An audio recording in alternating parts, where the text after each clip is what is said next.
Karong adlaw magtanom na pud ta. So mao ni ato ang itanom karon no.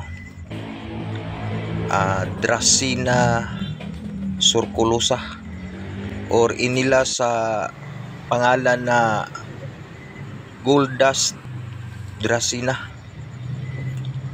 So mao na niyo. Ubay-ubay yun ang ato ang gitanom karong adlaw. So mao gyapon ato ning pangtapok diri kay inighuman po nato og tanoman tuan na po ning i-plaster nga kanang dili kay mainitan. So karon ning adlaw perti ding inita dayo.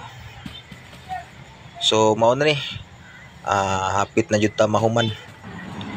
So karon tuan na ning ipang plaster diri So pagkahuman ato na yung diligan. So mao na ni matik human na.